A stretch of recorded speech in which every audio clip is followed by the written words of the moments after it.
अब हेडिंग बनाओगे Indo China border dispute.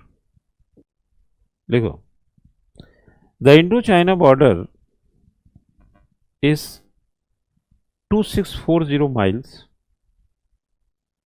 Meals लिखो,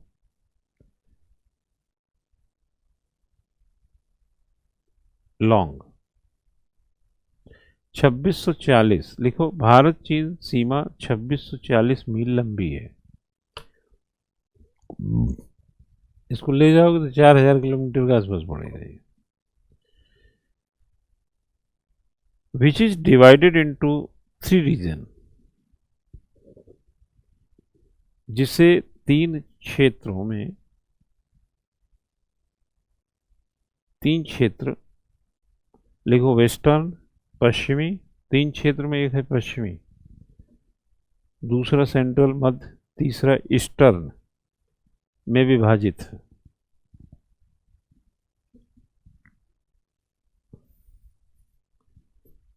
ठीक है, छोटा सा इंडिया ऐसे ऐसे ऐसे ऐसे ऐसे गया है चाइना। ठीक, ये दक्षिण है, ये नॉर्थ है, ये ईस्ट है और ये वेस्ट है। तो ये वाला इलाका क्या हो गया, वेस्ट। बीच वाला क्या हो गया, सेंट्रल। और अरुणाचल का क्या हो गया, ईस्टर्न में आ गया। ठीक है,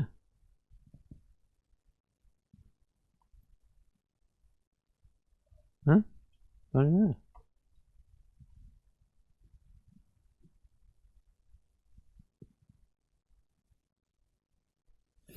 लिखिए,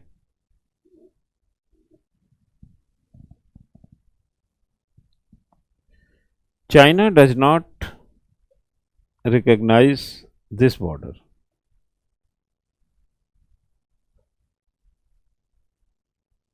चीन इस सीमा को मान्यता नहीं देता है।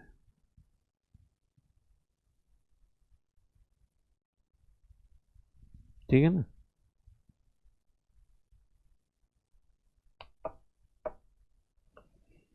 कहानी वो लंबी हो गई, लिखो डिस्प्यूट में चलते हैं। कहां पे रह गए, चीन इस सीमा को मान्यता नहीं देता है। सुनते तो आप भी हैं मजेदार चीज, हाँ, मजेदार चीज आप भी सुनते ही रहते हैं। मजा तो आता है ना, हाँ? नहीं आता, आता ही है थोड़ा थोड़ा थोड़ा तो आता ही है मजा। ठीक है, आगे इसमें लिखें, communist China maps showed, communist China, साम्यवादी चीन, maps showed a large part of India as a part of China in 1950-51 itself.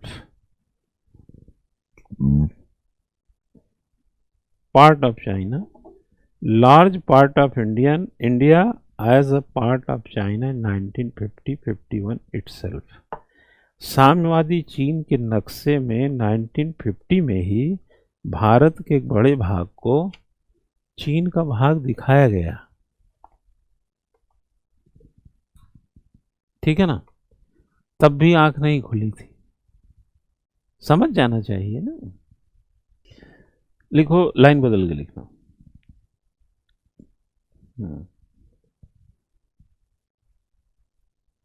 लिखो, 90,000 स्क्वायर किलोमीटर लैंड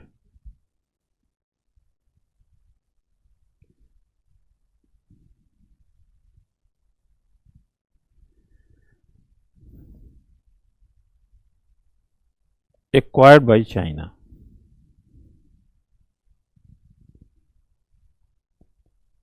जो भारत की थी, समझ गए नहीं, 90,000 वर्ग किलोमीटर का क्षेत्र पर चाइना का कब्जा है, एक्वायर किया हुआ।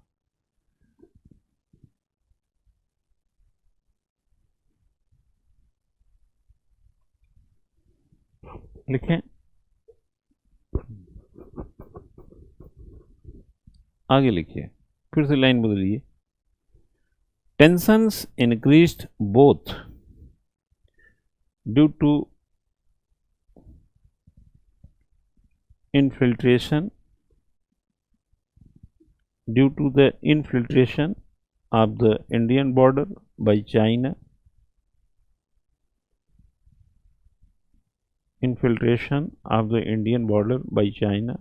the problem of Tibet,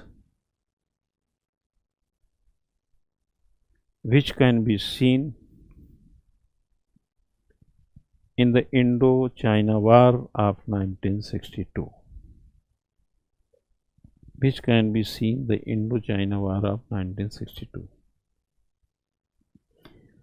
चीन द्वारा भारतीय सीमा में घुसपैठ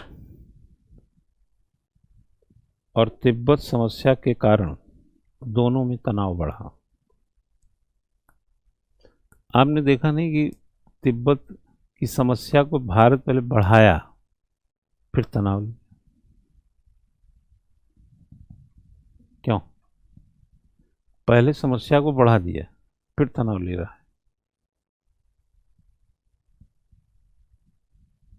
तुम्ही से तलाक, तुम्ही से मोहब्बत, दोनों कैसे हो सकता है?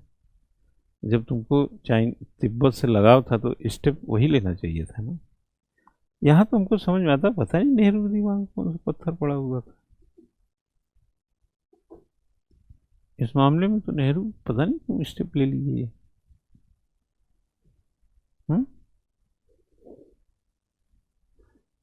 इमोशनल सेंटिमेंट्स में आ गया क्या? हाँ चला। हाँ डरते थे।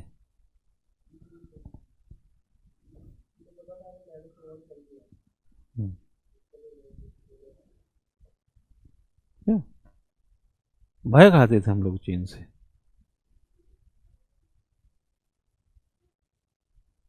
चाइना तो एक अलग थ्रेट था ही, वैसे एक अलग परिस्थिति थी उसके पास, वो थ्रेट का रीजन तो था।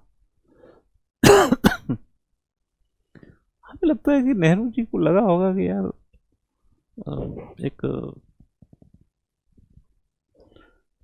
हमें क्या करना तिब्बत उब्बत से, एक अच्छी दोस्ती रहेगी, मिल के आगे काम करेंगे। जैसे आम जीवन में गलती करते हैं, उन्होंने देश के लेवल पे ही गड़बड़ कर रखा था।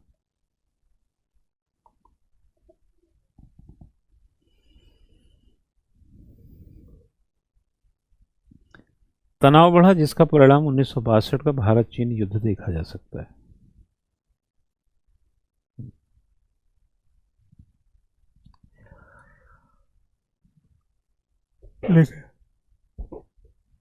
एक चीज बताएं बेटा कि 62 में युद्ध जरूर हुआ, लेकिन तनाव का जो स्लॉट है ना वो करीब 20 साल का है। नहीं समझे? 1958, उसके पहले 1956 क्या बढ़ा था? खंपा क्षेत्र में विद्रोह हुआ था ना। अरे यार अभी तो लिखे हो, खंपा क्षेत्र में विद्रोह हुआ तो भारत ने क्या किया था इसका?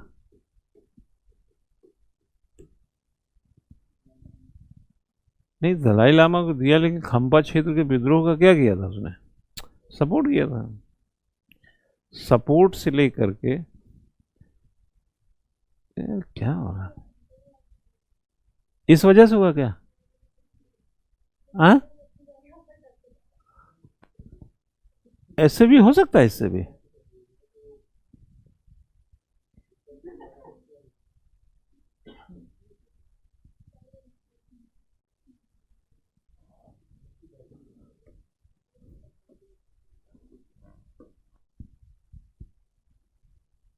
मतलब मक्खी के टच से भी हो सकता है ये। अच्छा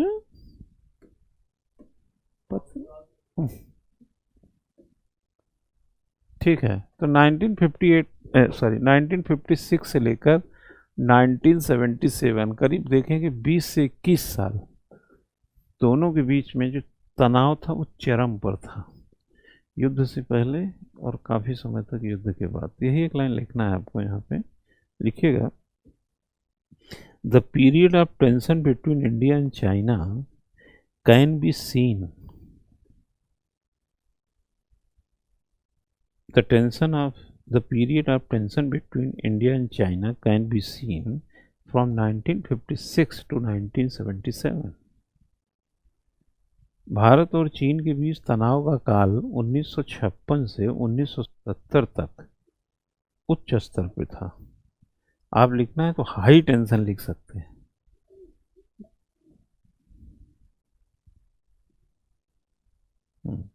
तो आगे क्या हुआ है, as a result of the formal dialogue, आगे लिखिए, as a result of the formal dialogue between the representatives of the two countries,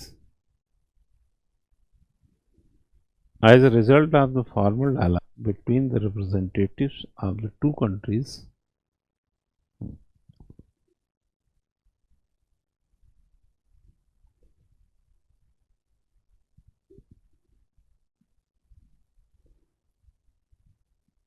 ठीक है, a round of dialogue started between the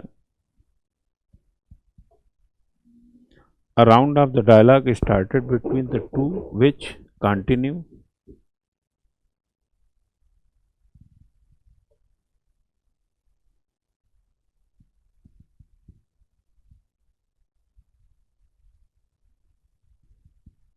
in 1978।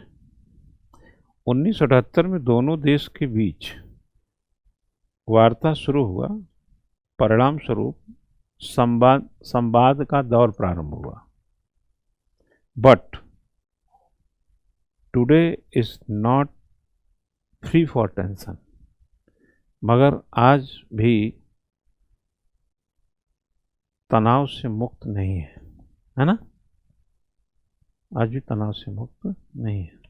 और ये संवाद जारी भी ऐसा नहीं है ना, कुछ सालों से नहीं है वैसे।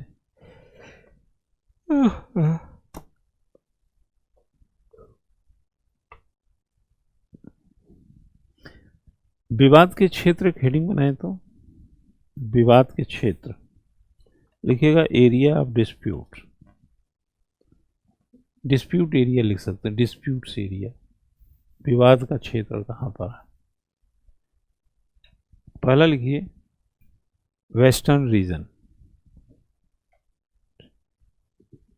एक लिखिएगा ट्रिग हाइट्स, एक ट्रिग हाइट्स है, एक डिम चौक है, एक डिम चौक है, बस इतना लिखो, ठीक है ना। वेस्टर्न में लिखो ना, पश्चिमी में। अब वहाँ अलग अलग नाम गालवान कभी कुछ देते रहते, बट जो पहचाना जाता है डिम चौक और ट्रिग हाइट्स, ठीक है, वेस्टर्न में है। चौक मध्य क्षेत्र में लिखिए बाराहोती, सुना है नाम, टीवी में सुनते होंगे, बाराहोती।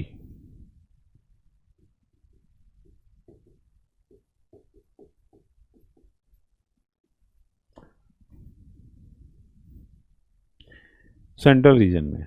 ईस्टर्न में लिखो नामकाचू, सुमोदोरोंग,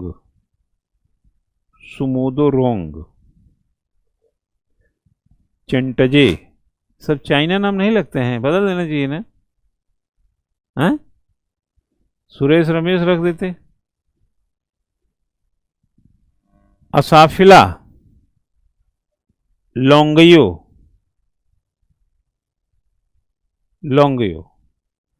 किसी की शादी हो, बोले तुम्हारे हस्बैंड का नाम क्या, longio. What is a longio? The citizen of China, a person of Chinese, and Longyu is a place of eastern region in India, the disputed in Indochina, between Indochina, Longyu। लिखो पंचशील समझौता 5 क्या था? Panchsheel agreement लिखो।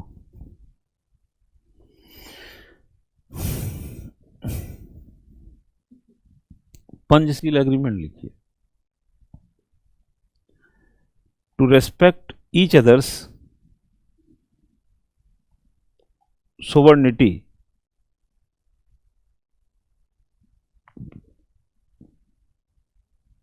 And integrity, एक दूसरे की संप्रभुता अखंडता का सम्मान करना।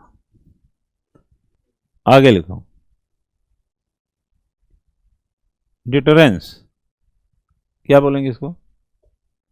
डिटरेंस को क्या बोलते हैं? अनाक्रमण।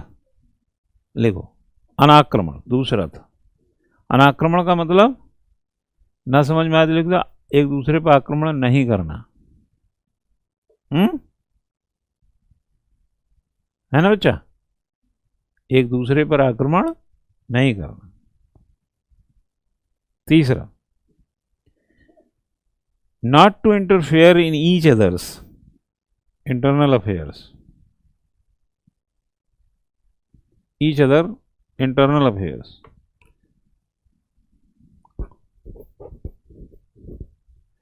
एक दूसरे के आंतरिक मामलों में हस्तक्षेप ना करना।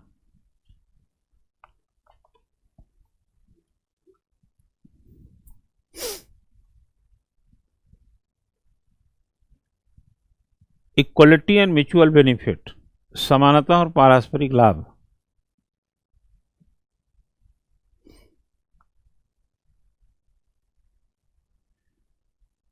पीसफुल को एग्जिस्टेंस, शांतिपूर्ण सहअस्तित्व।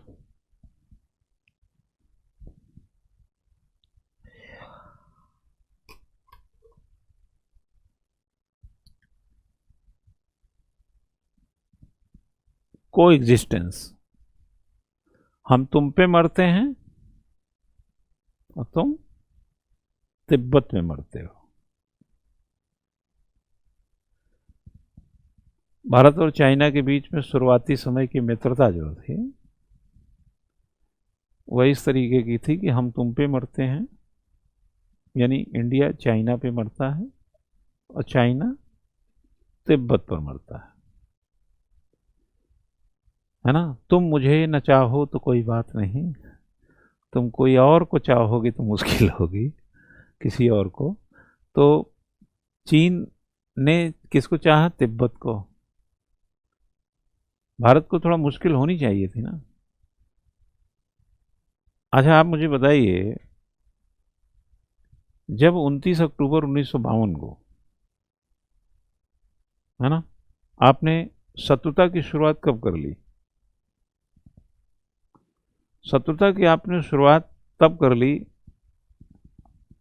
जब आप चाइना को तिब्बत पर बिना किसी रोक टोक के कैप्चर करने की अनुमति दे दी। ध्यान रखना, चाहे भय हो, दबाव हो, या मोह माया हो, या आपका इमोशन हो, किसी भी वजह से अगर आपने कोई ऐसा फैसला लिया है जो फैसला आपको कचोट रहा हो, आपको अनसेटिस्फाई किए हुए हो, आपको निगलने उगलने दोनों में दिक्कत कर रहा हो, तो बेधड़क आप इस बात को समझ जाना कि फैसला ठीक नहीं है। इसमें करेक्टिव एस्पेक्ट की जरूरत, ये डायग्नोस जो हो रहा है ये करेक्टिव की ओर, एक सुधारात्मक दृष्टिकोण का विकास होना चाहिए इसमें।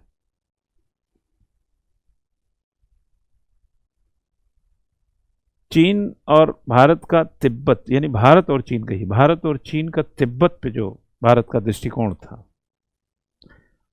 पता नहीं, लेकिन मुझे ऐसा लगता है कि नेहरू जी को ये कचोटने वाला रहा होगा। आपने वहां से जब अपनी सेना वापस बुला ली तो खंपात क्षेत्र में जब खंपा क्षेत्र में जब विद्रोह हुआ तो समर्थन क्यों किया? एक चीज ये बताइए कि जब आपने कह दिया कि जाओ घर से निकल जाओ, और दूसरा आदमी आपको छांव एक पेड़ के नीचे बैठने भी नहीं दे रहा है, तो आपको आपत्ति क्यों? आपने तो घर से निकाल ही दिया है। क्यों? मतलब आप बैल मुझे मार, मतलब अगर आप ठीक से समझेंगे तो तिब्बत के मसले पर तात्कालिक परिस्थितियां क्यों इतनी गड़बड़ हुई, चाहे वो भय मैं बता रहा हूं, चाहे डर हो, चाहे मोहमाया हो, चाहे चीन पे अतिरिक्त भरोसा हो। हिंदी चीनी भाई भाई का नारा भी खूब गूंजा था। लेकिन हमको लगता है यार, जितना हम इंटरनेशनल पॉलिसी को समझते हैं, आप लोगों को समझाते हैं कि बिना अपने नेशन इंटरेस्ट के कोई काम मुझे नहीं लगता कोई देश करता भी है।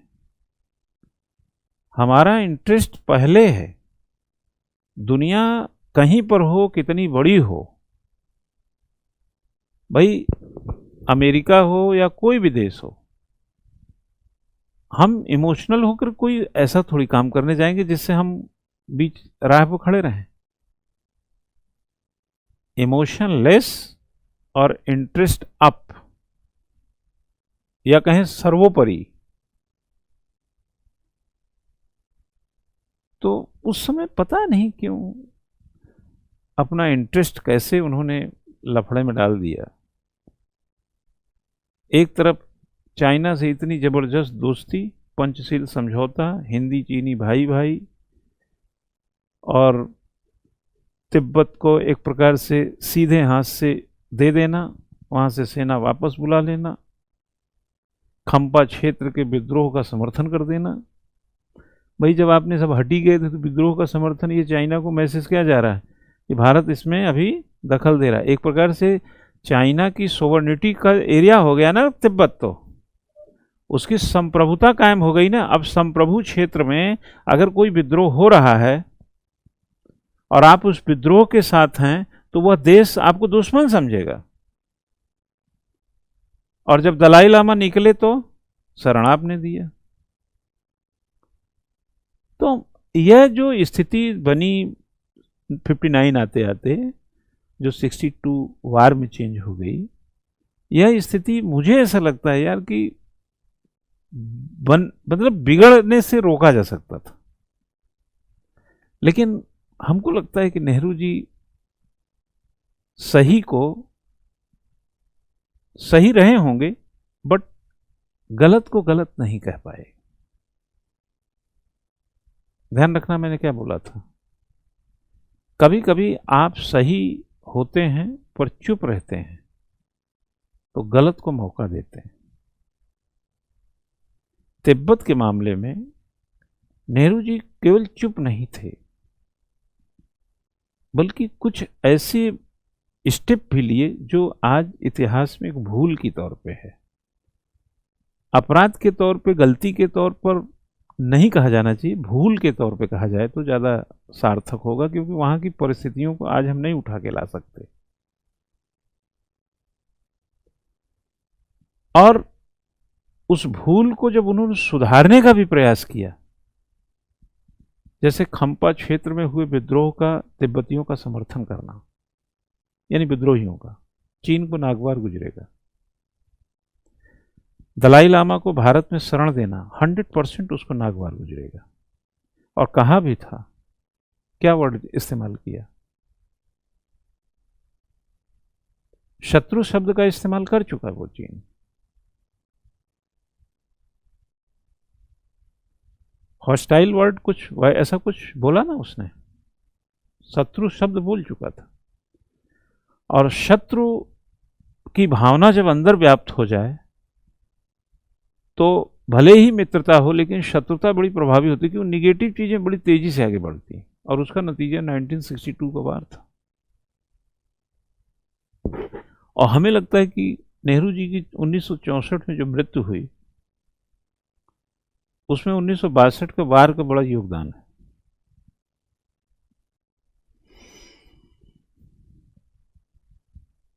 समझे ना?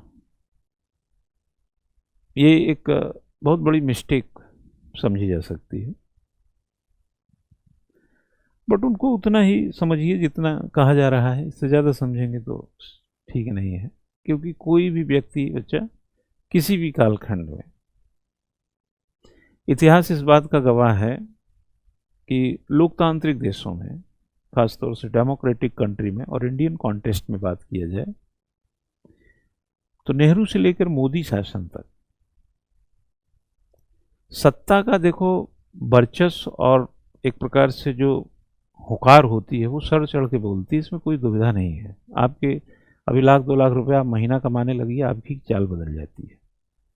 गाड़ी घोड़ा कुछ बंगला कुछ अच्छी तरीके से कर लीजिए तो आप समाज में बड़े एलीट अपने को घोषित कर लेते हैं। दिमाग तो हर आदमी का खराब हो सकता है, लेकिन जरा सोचो कि जो प्राइम मिनिस्टर है, इतना बड़ा सब पद संभाल रहा है, थोड़ा मोड़ा दिमाग कभी खराब भी हो गया तो स्वाभाविक है सत्ता में हनक होती है। लेकिन मैं ऐसा मानता हूं कि नेहरू से लेकर मोदी तक सत्ता की हनक के साथ जो अन्य हाहाकार होते हैं उसको कभी कभी समेटने में मानवीय भूल जैसी चीज हो जाती है। तिब्बत के मामले में नेहरू का वो मानवीय भूल हमको ज़्यादा दिखता है। आप चाइना का भय कहें, अतिरिक्त मोहब्बत कह लें उससे, जो भी समझना हो, हालांकि उस समय था, क्योंकि मित्रता की शुरुआत हुई थी तो ध्यान रखिएगा शत्रुता की भी शुरुआत हुई है, और वो शत्रुता का जो पूरा चरण था वो 2 दशक का रहा, और 78 आते आते तब जाकर के डायलॉग फिर से शुरू हुए, और डायलॉग के बीच में शत्रुता का क्रम बना रहा। डोकलाम 2017 16 जून मत भूलिए, और उतना ही नहीं, आप 2020 का मई में जो पूर्वी लद्दाख की घटना को मत भूलिए। कोरोना के टाइम में बवाल चलते रहे और इस बीच कम ज्यादा डायलॉग भी चलते रहे, यानी बातचीत के साथ विवाद था और ये आगे भी रहेगा, क्योंकि जिस चीज की मान्यता हमारी है चाइना उसको मानता नहीं है। जो हम मानते हैं चाइना उसको मानता नहीं है, और जो चाइना मनवाना चाहता हम मानेंगे नहीं, तो विवाद का समाधान नहीं। और ये विवाद आज का है क्या? कब से बताया? वो तो अपने नक्शे में 50 से ही घेर घार किए हुए, 50-51 से ही। चीन की दीवार बनाने वालों से पूछा जाए कि बाउंड्री के बाहर कितनी लैंड छोड़ के गए थे तुम? चीन की दीवार देखते हो ना दूरबीन से, तो उसके बाहर लैंड अपने घर के आगे अगल बगल घेरने के बाद 2-4 बीघा जमीन छोड़ के आदमी घेरता है। क्यों? ठीक है, कोलंबो प्रपोजल